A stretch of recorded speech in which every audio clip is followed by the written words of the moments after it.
Okay. Anything you say can and will be used against you. Okay. Good evening. Although none of us are involved in deep preparation for this coming Sunday in terms of the Jewish calendar, but some of us may be aware that this coming Sunday is called Pesach Sheini, the second Passover. What does that mean? So there's a section in the Torah that deals with it that we're going to study, and we're going to look at the meaningfulness of Pesach Sheini. But just for the facts, Pesach begins on the 15th day of Nisan in the evening. But the whole day of the 14th was the day of coming to Jerusalem, slaughtering the Paschal lamb, preparing the Paschal offering, gathering into family units or groups, and then celebrating the Seder that night became the 15th. So hence, it's a little confusing in some ways, but Pesach Sheini is observed, the second Passover is observed on the 14th day of Iyar, the current month that we're in, because it would have been the day of preparation. And what we learn in the Torah is the following. It's not in this week's Torah reading, it's in the book of Bamidbar, but it does fall out this week on Sunday. So if you look in the Art Scroll Chumash, page 778, 779, in Bamidbar chapter 9, you find that in the second year, meaning 1 year out from the exodus of Egypt, the Jewish people in fact gathered and offered the Korban Pesach. They offered the Paschal lamb. And there were a group of people, as the Torah says in sentence 6, there were men who had been contaminated by a human corpse. Therefore, they were tameh. They were ritually impure, as contact with the dead does to a person. So they approached Moshe and Aaron on that day, meaning when the first Passover was taking place. And they said, Anachnu tameim lenefesh adam, we are ritually contaminated due to contact with a human corpse. Lama nigara levilti hikriv et karban Hashem. Why should we miss out? Why should we be diminished? Actually, that's the exact translation, and not be able to offer Hashem's offering. And Moshe thought that was a good question. So Moshe brought their question forward to God. As some of the commentaries say, this is a reflection of the ultimate greatness of Moshe, because when Moshe had a question, he could immediately consult with God, something that no one else in the history of the world was ever able to do. And Moshe asked Hashem, what should be done? How do we take care of these people? And then Hashem speaks to him and says, speak to the children of Israel, saying, if any person shall be contaminated through a human corpse or on a distant road, meaning not able to come to Jerusalem, whether you or your generations, he shall make the Pesach offering for Hashem in the second month, on the 14th day in the afternoon, shall they make it. With matzot and bitter herbs they will eat. So hence we have a second Pesach. And I've never seen this, but I understand that there are Hasidim who actually make a little Pesach Seder that night. And I'm not sure how that works and what it entails. I've never seen it. So we're going to dig into this idea a little bit, because we have a principle in Jewish law in general, which is called ones rachmana patre. When a person is exempt, they're exempt. You know, these were not people who are purposely shirking their responsibility, but according to the Torah's system of thought, the holiness and sanctity of the Paschal offering requires that a person be ritually pure, and these people were impure, and therefore they were exempt. They couldn't bring the offering by God's rules. Why were they disturbed and troubled, and why did they feel diminished? So that's the threshold question that we want to understand. And I just want to mention that we're giving this class for Refuah Shlema in honor of a speedy recovery for Sarah Batya Bas Golda and her son Akiva Mordechai Ben Sarah Batya. These are family that have moved out of San Diego, but I heard that they were involved in a very devastating automobile accident and are recovering. And please God, we wish them a speedy and complete recovery. So, what's going on here? And also a little bit, the language in the Torah seems to be casting the people who came forward to Moshe as if they were complainers, as if they were complaining about the fact that they were not able to bring the Paschal offering. So here's, first of all, the background. How could people in the wilderness in the beginning of the second year become tamei met? How could they be contaminated by contact with the dead? And the Talmud in Sukkah offers three possibilities. One, it was the very people who were carrying the remains of Joseph out of Egypt, where he requested that they be carried, his bones be carried and brought to the land of Israel. So that today we know, even though Joseph died in Egypt a few hundred years before the freedom of the Jewish people, he's buried outside of the city of Jericho, because his body was brought. So the very people who were charged with the mitzvah of carrying Yosef and bringing his remains to the land of Israel, they could well have been the people who made this request of Moshe, or who put forward this complaint. Others say it were the people involved in burying Nadav and Avihu, the two sons of Aaron, who died tragically when the day that the Mishkan was dedicated. Happened right before Pesach, and therefore they, in taking those bodies out of the Mishkan and burying them, they would have become tamei met. They would have been contaminated by contact with the dead. And other opinions mentioned in the Talmud is just that they encountered a dead corpse of a person who died along the way, and they bury them, which is a met mitzvah. It's a mitzvah to bury a person. We know it's considered a final act of kindness to someone. And therefore, anytime, even a Kohen who encounters a corpse on the road has the obligation to stop what they're doing and to bury that person, even though that would lead to the person being contaminated. And ordinarily, a Kohen doesn't go to funerals because they can't be contaminated by a mace. So essential to the people was the following claim against Moshe when we think about this in this light. Moshe, we were busy doing a mitzvah, and why should doing a mitzvah cause us to lose out on doing another mitzvah? Yes, we're exempt. We understand that. Yes, we're not doing anything wrong. We're following God's statutes by not bringing the Korban Pesach in its right time. However, because we were doing a holy act, how could we be quote unquote penalized or suffer by being left out of this national observance of Pesach? And it would seem that God was very sensitive to that claim, and therefore God instructs Moshe, okay, on the 14th of the next month, gives them ample time to become purified from their contamination, their ritual contamination of contact with the dead. Let them bring the offering then, and that way will acknowledge, and it'll happen for the future, and even for people who perhaps are not as involved in a mitzvah or as innocent, but people who have a legitimate excuse why they could not bring the Pesach offering in the right day, they could do it then. Okay, becomes part of the Torah.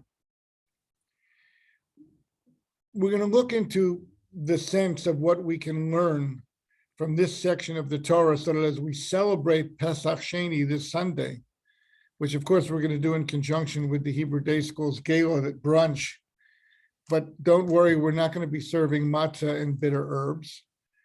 But this Sunday, Saturday night, Sunday is Pesach Sheini, and we observe it, we recognize it. Some people at least have the custom to eat some matzah, but again, don't worry, we're getting all freshly baked goods that will be made that morning, and everyone will be able to enjoy them. If the people, in fact, were exempt, why would they feel lama nigara? Why are we being diminished, which is the words that they use? And I saw a discussion by Rav Nebensal, should live and be well, the Rav in Jerusalem, teacher of generations of Jewish children already. And he says, let's make an analogy. We know from the Mishnah that people have a sense of areas in life where they are insatiably looking for the next step. And he gives the example of money. We know Oev Kesef, Lo Yispa Kesef, is a principle which we see all around us at all times, that 5 billion is not really enough, 10 billion is not enough, 20 billion is not enough. And it's one of the real deceptions of life. Because if you meet somebody who's earning X, they will readily look you in the face and say, if I earned X plus whatever number you want to fill in, oh, my life would be so much better. I would be much more charitable. I would give much more of my time to help other people. I would take more time to study Torah. I would go to shul more often, whatever moves them. And then lo and behold, they attain that level of X plus whatever number they had in mind. And they find amazingly that they don't have excess and they don't see life that way. And of course, we know that there is no limit, no seeming limit where people really accept the sense that I have enough and I am totally satisfied. And even though I know very, very clearly what Microsoft stock is going to do in the coming month, and I could easily profit from it, I'm not going to be distracted from what I'm doing now because I have enough. We don't find people doing that. And that's the adage, Oev kesef o yispa kesef. So what Rav Nebenzahl says is, to the credit of these people, we do find people whose value system internally, and it's not that they're born with a different value system, but through a concerted effort to grow as a spiritual being and to value spiritual life and spiritual growth, and perhaps even to value it as much as, or perhaps even more so than, physical growth and success. So such people actually transfer this very attitude over to spiritual matters. And that's what Rav Nebenzahl's insight is that we can take away from this. That these Jewish people in the wilderness, having come out of Egypt, having experienced with their own beings the 10 plagues and God's miraculous redemption of the Jewish people, and having offered the Paschal Lamb the year before when they were still enslaved and before they were freed, felt such a tremendously deep, heartfelt, unquenchable interest in participating in Jewish communal life to the nth degree, that they felt that they were diminished, that they were left out, that they had what we commonly call as FOMO, fear of missing out. They really felt a sense that it's hard for me to live with it, to live with the idea that I won't be able to express spiritually the yearning I have to grow closer to Hashem and the yearning I have to celebrate the exodus that I experienced myself. And that's the way Rav Nebenzahl understands the claim and the greatness of these people making this claim. It reflected an attitude of mitzvot. And let's dig a little deeper and understand, why would someone have this attitude? Now, sometimes you see people who enjoy working out or enjoy running, and people will tell you, I enjoy running so much that my doctor insists that I curtail my running and I only run 12 miles 3 times a week, because I really have come to understand that I'm overdoing it when I run 5 times a week, 15 miles. And I understand that ultimately I'm going beyond and above what's good for me. So there are such people, and they really feel as though they're diminished in their unquenchable interest.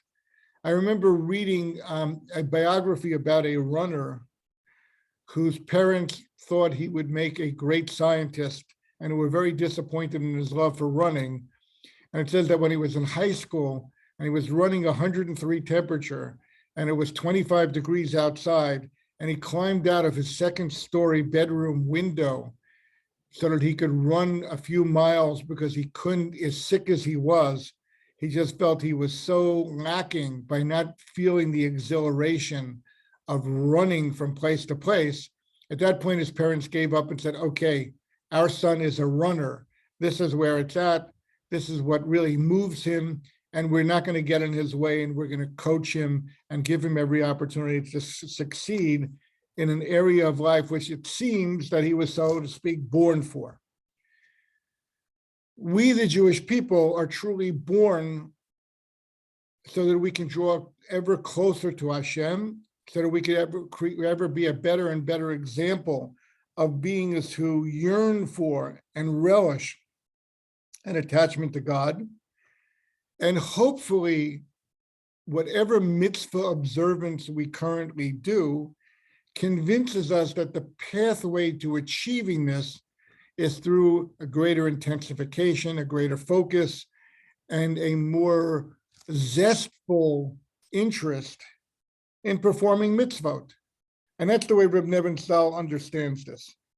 And he says that this idea has other implications as well, because it's not just volume or hours or time, but he points out that when it comes to the study of Torah itself, the real issue is exertion, a real thirst to understand what the Torah is teaching us, a real interest in wanting to know what is right and wrong, and believing that I will best understand that through my study of Torah and through my involvement in using my talents, my intelligence, my capabilities, my focus, and staying focused on that. And indeed, I didn't hear this talk myself, but someone praising Rav Chaim Kanievsky recently. And we a few months ago in this class, when he was alive and well, we featured him and an understanding of him based on a New York Times write-up with photographs of him sitting and studying Torah while he was helping people. This person said that if we want to teach our children to learn something from Chaim Kanievsky, it should not be that he had the strength physically, intellectually, and emotionally to sit in front of a book for 16, 17, 18 hours a day and study diligently, because that's not normal, and that's most likely beyond the capacity of our children. But rather, what we should point out as the example that Torah interested Rav Chaim Kanievsky more than anything else. And I don't think that's because he didn't like music or that he was a nerd or all the other things that we might jump to conclusions about him. It's rather a sense of sincerity and a zest for fulfilling what he saw was his human potential in drawing close to God and in actualizing God's commandments and in being a leader of the Jewish people who could spiritually attend to the needs of the Jewish people. So he managed to lose interest and become less distracted over time by so many interesting, wondrous things in the world, not because he thought there was something wrong with them, not because he felt they would entice him, because there certainly are areas that that's not the case, but rather because he felt as though I want to achieve as much as I possibly can in this area. And again, I would use an example from sports. You know, you read about Olympic figure skaters, and we learned that they skate 8, 9, 10 hours a day. Skiers have an exercise routine which is meant to challenge virtually every muscle in their body.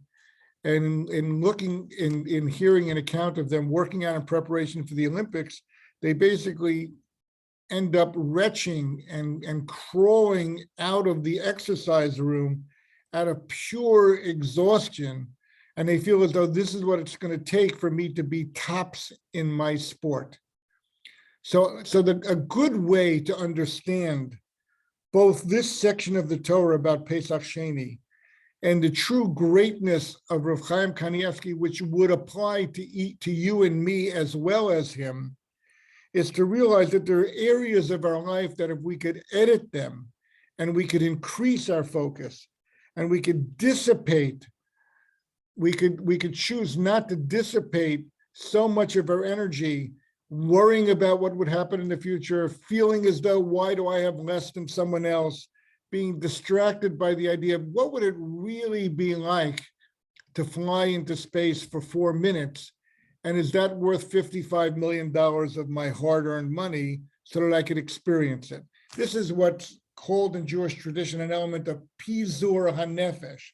In other words, your yearnings and your what animates you is scattered so thin and so far around that you're not able to truly achieve in an area that you yourself believe is really important. So hence, Rav Chaim Kanievsky becomes a person who could focus his entire being, intellectually, physically, emotionally, on the study of Torah, not because he realized he was smarter than everybody else, but rather because he had that yearning to understand the Torah in the ultimate sense. And he felt that if he exerted any less effort, he would be diminished, left out, less than he should be. And that's part of the lesson we want to look at here and we want to convey to our children.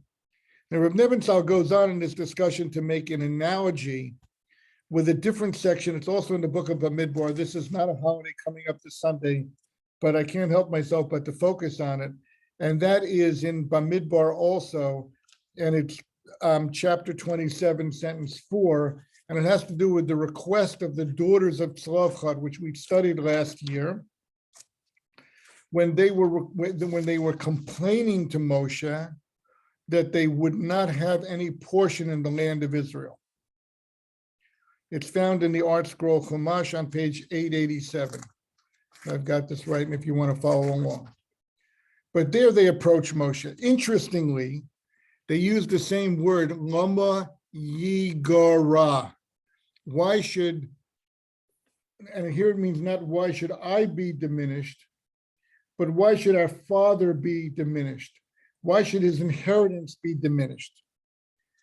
Now, here again, we have this idea that they were arguing in favor of the father's inheritance being shared by them, the daughters, because there were no brothers, and that the impression was incorrectly that according to Jewish law, if there are no sons, the daughters would not inherit. But Reb Nebenzahl points out that it's understood by the rabbis traditionally, and the reason they use this phrase, lo yigara, is because they saw their father's portion in the land to come, not in terms of its real estate value. Oh, won't it be great to get a few acres of prime property overlooking the Mediterranean so that somewhere down the road we could sell it out for condominiums and we could retire to Monaco or whatever else they may have thought of. Their sense was, if this is our father's intended portion, the land hadn't been divided up yet, but if this is his intended portion, and if we, his children, can receive it, and we can cultivate that land, and we can give the portion to the Levite and the portion to the Kohen, and leave the corners for the poor, and fulfill all the many, many mitzvot of the Torah upon this very portion of land that was meant to be for our father, then our actions will elevate his soul upon the property that was meant for him. So again, what do we see here? We see here a spiritual take on what otherwise might look like a land dispute. That these girls, their vision was for generations and generations and generations, descendants of our father will be living in the land of Israel, fulfilling all the myriads and layers of mitzvot that come with that privilege, the responsibility that comes with it. These are all mitzvot which will elevate them. They'll elevate the world. They'll help them become a light unto the nations. And we are arguing that there shouldn't be a diminishment in the inheritance of our father, because we fully appreciate it's not about the 8 acres in Herzliya that are designated for us. It's about utilizing everything we have as an opportunity for spiritual inner growth and development, for inner fulfillment, for achieving something that touches on eternity, not something that you just enjoy by sitting in the chaise lounge and watching the sun go down over the Mediterranean on a nice, beautiful spring day. That's the way they saw it. And that's the linkage in the words when the people who were requesting the second Passover observance when they said, why should we be diminished, to the daughters of Tzlafchad requesting on behalf of their selves and all of their descendants, we want the opportunity to take the land intended for our father, to elevate ourselves through it, and therefore elevate his whole portion in the world. And we see a counterpoint to this, and it's an interesting one. We see, we're in the time of the Jewish calendar when we're counting from Pesach until Shavuot in anticipation of receiving the Torah. But we find that when the Jewish people left Mount Sinai, and Rashi brings it in two places, they were criticized for running out away from Mount Sinai like a child running out of the schoolhouse, meaning we've had enough. Boy, we got a lot of mitzvot there, 10 commandments, this is heavy stuff. Maybe it's better for us to go on our way and get to the land of Israel before God hits us with more mitzvot, because it seems like a pretty heavy burden upon our shoulders already. Now, they always had the excuse that, but we want to go to Israel, so that's another mitzvah. Also the same tension like we see by Pesach Sheini, doing one mitzvah, offsetting perhaps the opportunity to do another mitzvah. But they're criticized because of the very core attitude. And it's not that we want more mitzvot than God has already given us. It's not quantity. Just we understand Torah Hashem Tamima, there's a completeness to the Torah that God intends for us to have. And that completeness means it has the opportunity to address every aspect of who I am and my being, and develop me in all my human potential.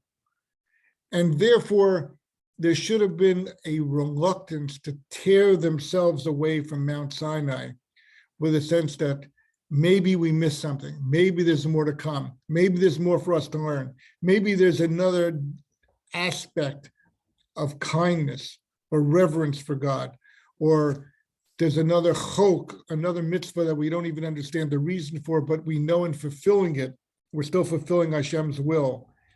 Maybe there's something more here, and yes, it's time for us to go on, and it's time to us to inherit the land of Israel, which is a tremendous mitzvah opportunity in and of itself. But at the same time, we feel a reluctance in leaving, and no, the Jewish people didn't feel that way, and hence they're criticized for it.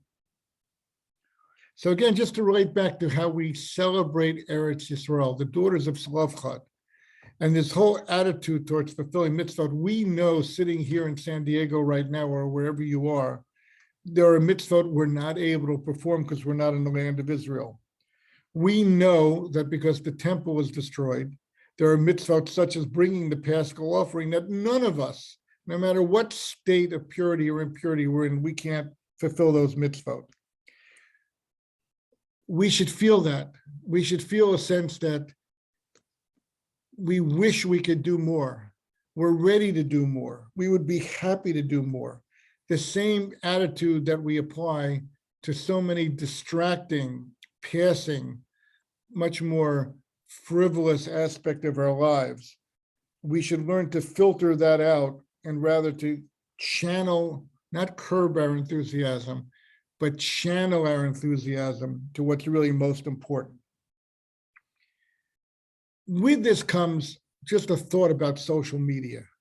Social media unquestionably is the greatest distraction, pizur hanefesh, sense helter-skelter images of life that just assault people. And in looking at the New York Times articles this past week having to do, God forbid, with child suicide, with the fact that visits to the emergency room for mental reasons by teenagers has increased 3.5-fold in the last 10 years.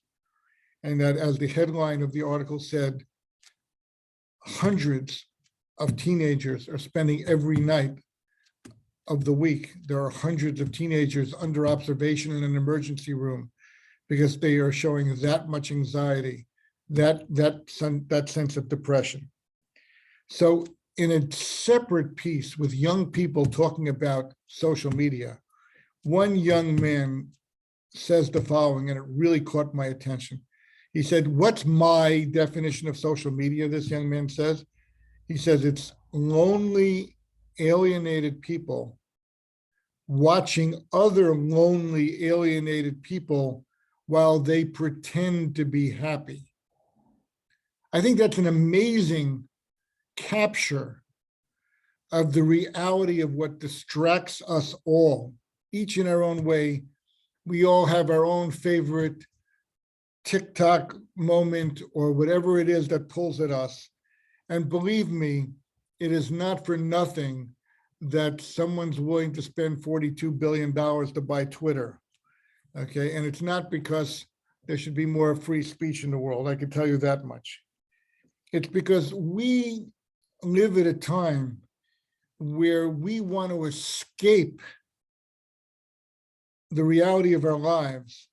And social media drowns us literally in images and distractions, so that we end up being lonely, alienated people watching other people who are just as lonely and alienated, but they're pretending to be happy, and we can pass the time that way, and it beats, I don't know what. But for us, the Jewish people, we need to double down on the lesson of Pesach Sheini. If we can muster the strength, we need to really think about how could we focus more of our energy, more of our intelligence, more of our time in an area that will be worthwhile? How can we develop this zest for mitzvot? How could we develop a sense of what the Talmud calls kinat sofrim, where students are jealous that someone else understands an idea better than them in a good way that makes them work harder, not to put down the other person? Or as we say it today, how can we get a little spiritual FOMO going in our lives? So that when we think about when a great person is eulogized, or we learn about a great person, or we encounter a great person, our eyes are open with the sense that, wow, what can I do practically that will move me a little bit closer to that person? And I just want to share in closing a light-hearted anecdote. There was a conference this past week in Canada having to do with addressing communal needs. And Rav Shmuel Kamenetsky, a truly great man who I have met, who visited San Diego at one time, he went to add dignity to this conference. And when he got there to Toronto, he insisted on sitting next to the conference organizer the whole time because he wanted to show everyone how much he endorsed the conference and the goals that this person had set for it. So the person turned to him and made a joke and says, you know, Rabbi Kamenetsky, I feel awkward sitting next to a great person like you. You know, he said, what do you mean? We're here for a purpose. I want to magnify the impact of this conference. I want to sit only next to you. If you get up and leave, I'm going to get up and leave. So at a certain point, the person said, you know, people are coming over, they're greeting you. They're liable to accidentally mistake me, the other person said to Shmuel Kamenetsky, as a great rabbi. And maybe, he said laughing, maybe one of them may even ask me for a blessing. So Rabbi Kamenetsky turned and looked him in the face and said, I want to tell you something. The importance of this conference that you have organized and the good that it generates is very significant. I would be happy to ask you for your blessing myself. So if anybody does that, it's the right thing for them to do. This magnificent sense of energized, with humility, with a sense of purpose, with a sense of helping others, without calling undue attention to ourselves. All this is part and parcel of the greatness that each of us should be aspiring to in our own way, to the extent that it fits us, to the extent that it's achievable for us. And the way to get there is to think about Pesach Sheini and to think about ourselves in terms of Lama Nigara. Why should we miss out on a level of spirituality, a level of greatness, a level of attainment, a level of kindness, a level of understanding that's within our grasp, but that we're too distracted to pay attention to? And please, God, as we experience this Sunday and we think about Pesach Sheini, we should muster and channel our enthusiasm for doing mitzvot in this way, and the world and us as individuals and our families and our communities will certainly be the better for it. Happy to answer any questions anyone may have.